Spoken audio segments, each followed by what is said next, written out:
Il était une fois vous qui vous installez à votre table de dessin. Vous sortez votre matériel, tout est prêt, vous sortez une feuille blanche devant vous, vous prenez votre crayon, vous prenez une grande inspiration, et là, rien.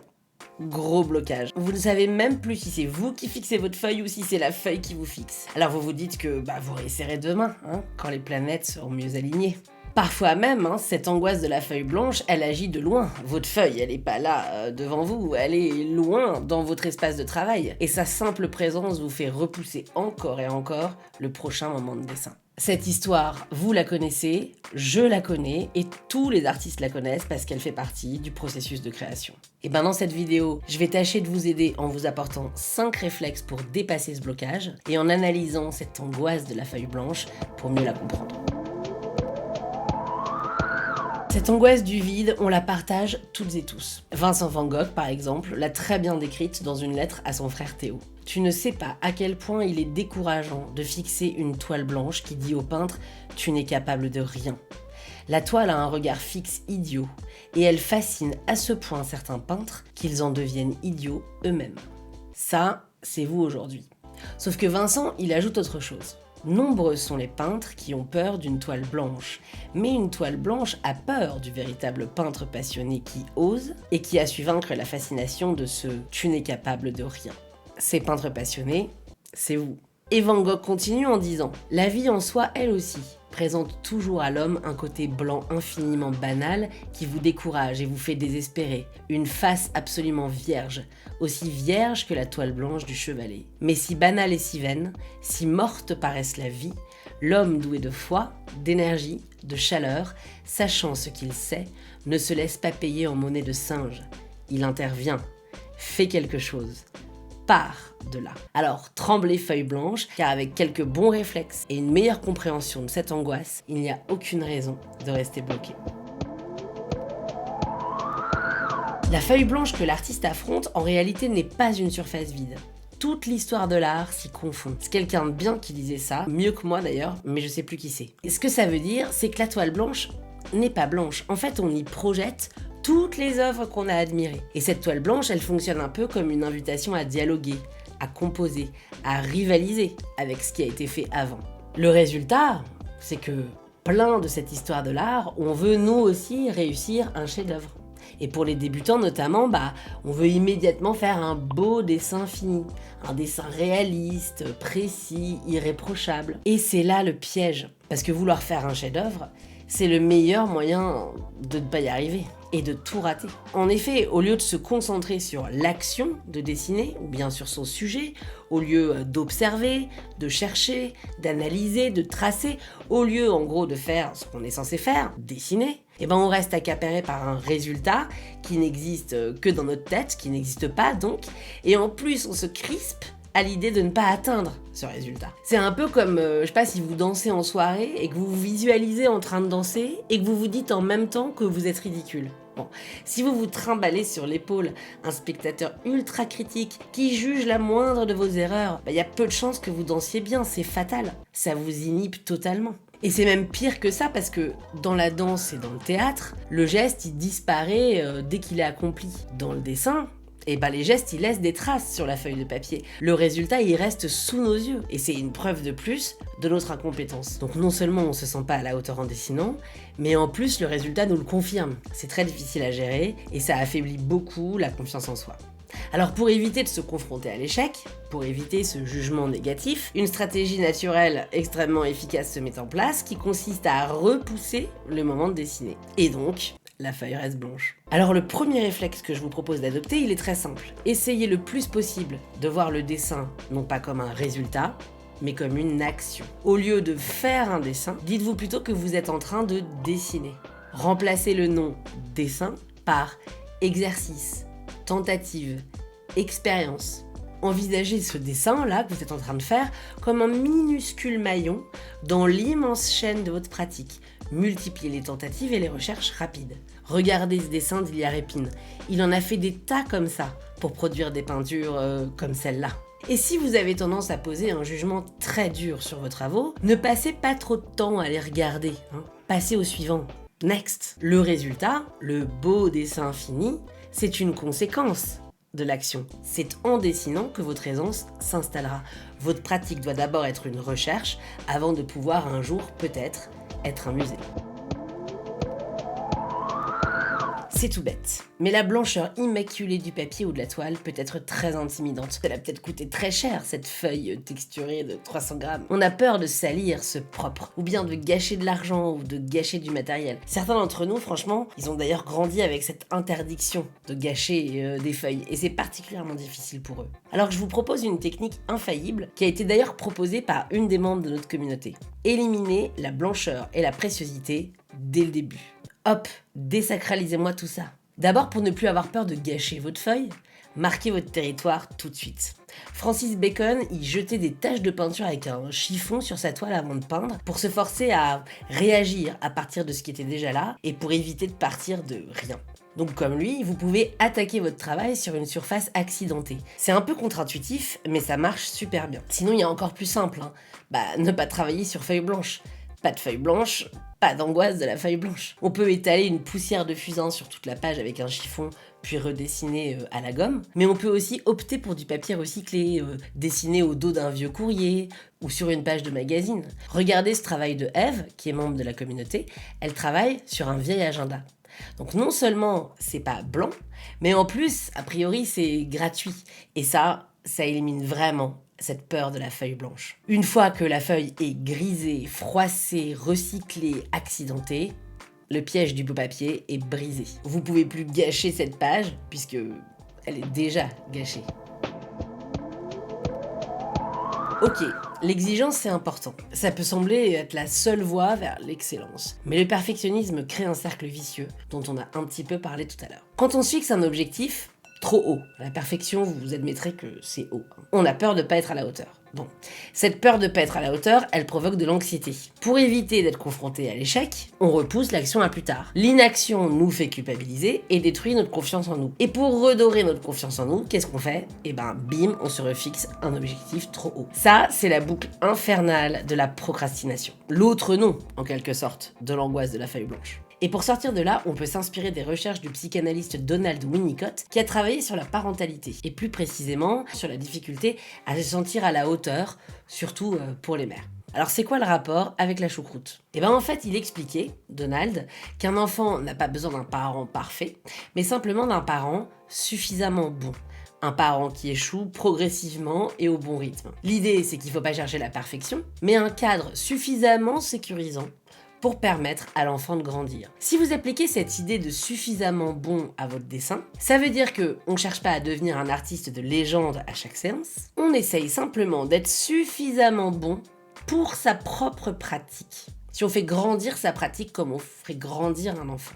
Le développement d'un enfant ou d'une pratique artistique, si on file l'analogie, ça n'est pas de la perfection, mais d'une succession de petites frustrations qu'on est capable de traverser parce qu'on se sent fondamentalement en sécurité. Ça veut dire y consacrer du temps, passer des moments agréables et pas uniquement chercher à maîtriser et discipliner, ne pas insulter son travail aussi, ne pas le juger de manière catégorique, lui laisser le temps de pousser, et puis aussi accepter ses propres limites, faire avec le temps et le niveau qu'on a, et accueillir ses propres imperfections qui permettent justement au travail de développer sa propre saveur. C'est un conseil qui découle de tout ce qu'on a dit avant. Je sais que vous l'entendez partout et tout le temps, mais pour lutter contre l'angoisse de la page blanche, il faut sortir de ce mythe de l'artiste qui pond des chefs-d'œuvre à la chaîne. Ce mythe, on peut l'appeler le syndrome du Louvre. Le syndrome du Louvre, c'est l'effet que nous fait la visite au musée. Parce que dans les musées, on ne voit que les chefs-d'œuvre aboutis. On nous montre peu les milliers d'essais manqués, les ratés, le bof, le pas terrible. Bref, l'arrière-cuisine des artistes, et même leurs poubelles. C'est l'historien Giorgio Vasari qui raconte que Michel-Ange a brûlé une immense partie de ses dessins d'études avant sa mort pour faire croire que son génie était inné et qu'il n'avait pas besoin de s'exercer. Ah là là, quel coquinou ce Michel-Ange. Heureusement, quelques croquis ont survécu. Et sur ces pages, qu'est-ce qu'on découvre ? Qu'il s'exerçait longuement et qu'il se foirait régulièrement. Il est pas ouf, ce raccourci. Donc tous les artistes, sans exception, ont les poubelles pleines de ratés et de dessins médiocres. Et ce sont ces œuvres ratées et moyennes qui fabriquent le terreau dans lequel poussent les meilleures œuvres. Qu'est-ce que ça veut dire ça ? que c'est le terreau. Ça veut dire qu'en fait, l'objectif, c'est pas de progresser au point de ne plus jamais rater. Ça veut dire qu'on ne peut pas faire de nouvelles expériences et de nouveaux apprentissages si on ne sort pas de sa zone de confort. Regardez un peu ce petit extrait d'une masterclass avec le peintre Mariano Angeliotti sur la communauté. J'habite à Orléans et il y a Charles Péguy ici qui habitait à Orléans et qui avait écrit un truc génial sur Monet. Et il dit Monet fait des séries. C'est un tout petit texte très court qui mélange l'économie et l'art. C'est génial. Il dit Monet fait des séries. Il va faire des nénuphars, il va en faire 10. Le bourgeois va penser que le dernier est le meilleur. On va, dans son petit sac à dos, on va mettre toutes ces petites expériences les unes après les autres et on va être meilleur parce qu'on va accumuler de Ouais, l'expérience. Parce que, en effet, on a une pensée capitaliste en fait. Et donc il dit pas du tout. Il est catholique socialiste et il dit non, pas du tout. C'est pas le dernier qui est le mieux. Il dit à chaque fois qu'il fait un tableau, il renaît à nouveau, il devient un c'est enfant à ça. nouveau et il essaye de faire quelque chose à nouveau. Et comme s'il était un nouveau-né. Et d'où l'idée, on parlait du tract tout à l'heure. J'aimais beaucoup cette idée comme ça que, en effet, il faut renaître à chaque tableau. Et Ouais.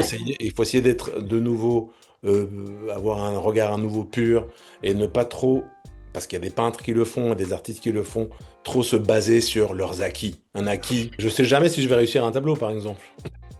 Il peut être techniquement bien ou bien dessiné, bien, etc. Et puis en fait, il manque quelque chose. Et c'est ça qui est intéressant. Et en effet, bien évidemment, Peggy ne dit pas qu'il faut pas avoir il faut avoir une science pour faire les choses. Il faut avoir l'expérience est très importante. Mais c'est l'idée de se renouveler à chaque fois, non pas pour faire du nouveau, mais pour être soi-même nouveau aux choses, quoi.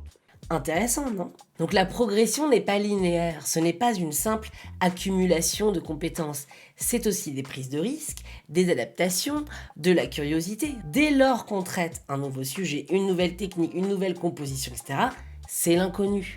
C'est nouveau. Alors oui, bien sûr qu'on garde avec soi son expérience passée, mais toute nouveauté est inconfortable et on tâtonne dans l'inconfort. On doit se renouveler, se réadapter et donc inévitablement on passe par des périodes un peu bâtardes. Je vous donne un exemple parmi des milliers. Toute cette période de Van Gogh, là, les mangeurs de pommes de terre, c'est assez affreux, hein, cette peinture-là. Vous avez le droit de pas être d'accord avec moi. Mais voilà, il est allé au bout de cette période sombre comme ça, de clair-obscur, quelque part pour réaliser au bout que c'était peut-être pas ça qui l'intéressait. Et finalement, ça l'a ensuite emmené ailleurs. Donc il faut aussi avoir confiance dans ces phases un peu bâtardes. Il s'agit pas d'avoir confiance dans un résultat qui est pas très bon, il s'agit plutôt d'avoir confiance de ce qui nous intéresse suffisamment pour qu'on y soit dans cette phase bâtarde et qu'on voit ce qui se passe au bout. Voilà, parfois il faut traverser des périodes un peu dures pour renaître à quelque chose de plus positif et de plus épanouissant.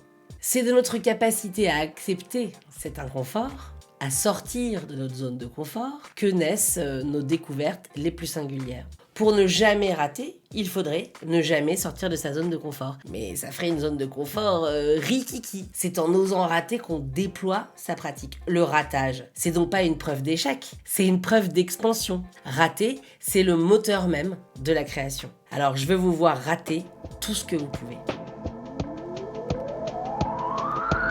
S'il y a bien une mauvaise manie qui peut annihiler toute pratique, c'est se comparer, ou en tout cas mal se comparer. Et je sais bien à quel point c'est devenu courant avec les réseaux sociaux. Vous voyez défiler des magnifiques dessins, des magnifiques peintures. Quand on voit tout ça, ça peut nous faire sentir super nuls, ça peut nous couper toute envie de créer. Mais ces dessinateurs que vous admirez, ils sont pas meilleurs, ils sont ailleurs.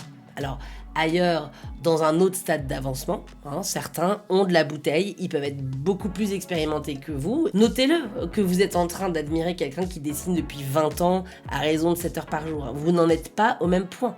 Vous pouvez pas comparer vos travaux et les siens, ça ne serait pas juste. Mais ils sont ailleurs aussi, dans un autre territoire du dessin. Ils expriment autre chose que ce que vous voulez exprimer. Certains ont travaillé la ressemblance, d'autres le mouvement, d'autres la couleur, d'autres la texture. Certains passent beaucoup de temps à composer, d'autres à travailler leurs gestes, etc. Le dessin, c'est des compétences différentes. Les artistes, en quelque sorte, ils se spécialisent, ils développent leur propre technique. Si vous passez surtout de temps à travailler vos couleurs du paysage et que proportionner, construire les portraits, ça vous intéresse pas franchement, c'est quand même un peu normal que vous soyez moins bon en portrait que l'artiste qui, lui, y passe ses journées. Donc, comparez-vous utilement. Éventuellement, vous pouvez vous comparer pour vous stimuler. Et vous connaissez peut-être cette rivalité très connue dans l'histoire de l'art, Pablo Picasso et Henri Matisse qui ont entretenu toute leur vie une petite bataille d'ego. Je te défie, mais je t'admire, mais je te défie, mais je t'admire. Et à la fin de sa vie, Picasso disait que personne d'autre que lui n'avait mieux regardé la peinture de Matisse et que Matisse avait fait pareil pour lui. Et clairement, de cette compétition est née une très grande émulation, un peu comme chez les sportifs de haut niveau. Ça, c'est une vision très compétitive. Et pour les tempéraments compétitifs, s'il y en a parmi vous, c'est très bien. Trouvez un artiste avec qui rivaliser. Si ça vous donne envie de bosser, c'est nickel. Mais il y a aussi plein d'exemples d'artistes qui s'admirent et qui s'inspirent mutuellement, sans nécessairement vouloir prouver qui est la plus grosse. Moi par exemple, je suis pas du tout compétitive, c'est pas du tout ça qui m'anime. Moi j'ai plutôt envie de tout découvrir, de m'augmenter. Alors j'adore découvrir les œuvres de mes amis artistes ou d'artistes que je connais pas. Mais en les observant, je suis pas en train de me dire ce qu'ils font mieux que moi ou ce que je fais mieux qu'eux. J'essaye de capter ce qu'il ou elle a voulu exprimer, la technique qu'il ou elle a trouvée, les solutions qu'il ou elle a trouvées. Et je me réjouis de cette proposition artistique qui vient m'enrichir, qui me donne des idées. Donc on regarde pas le travail des autres pour se juger, se dévaloriser ou juger l'autre ou le dévaloriser. C'est un dialogue où chaque dessin vous apprend quelque chose sur votre propre pratique. Et c'est là aussi que c'est quand même intéressant de comparer ce qui est comparable. Si vous êtes débutant en dessin, ne vous comparez pas à Léonard de Vinci, je veux dire pas longtemps quoi. Comparez-vous à vos pairs qui en sont au même point que vous. C'est beaucoup plus constructif et beaucoup plus encourageant. Ne comparez pas non plus un croquis qui a été fait en 2 minutes avec un dessin qui a pris 27 heures. On ne peut pas comparer ce qui n'est pas comparable. Et c'est d'ailleurs un des grands intérêts de notre communauté, où les membres y travaillent sur les mêmes formations, sur les mêmes exercices, ils ont des critères fiables pour comparer leurs dessins et s'enrichir de manière constructive des découvertes des autres. Voici donc les 5 réflexes à garder avec vous la prochaine fois que vous ressentirez cette angoisse de la feuille blanche. 1. Oubliez les résultats, ou en tout cas essayez d'oublier les résultats et concentrez-vous sur l'action, action de chercher et de dessiner. 2. Salissez votre feuille blanche pour trouver une impulsion de départ. 3. Libérez-vous de l'exigence du shader. Soyez suffisamment bon pour votre pratique. Pensez à nourrir votre pratique. 4. Rappelez-vous que le raté et le médiocre sont le terreau où se cultive toute pratique artistique épanouie. Et enfin 5. Comparez-vous de manière utile et constructive.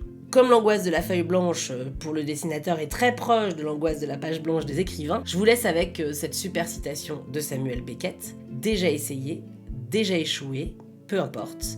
Essaie encore, échoue mieux. N'hésitez pas à partager en commentaire les techniques que vous avez trouvées pour dépasser cette angoisse de la feuille blanche, si je les ai pas mises dans cette vidéo. Et puis si l'état d'esprit de la pratique du dessin est un sujet qui vous intéresse, je vous conseille 7 anciennes vidéos, des premières de la chaîne, qui parlent de la petite voix qui vous empêche de dessiner. À très bientôt!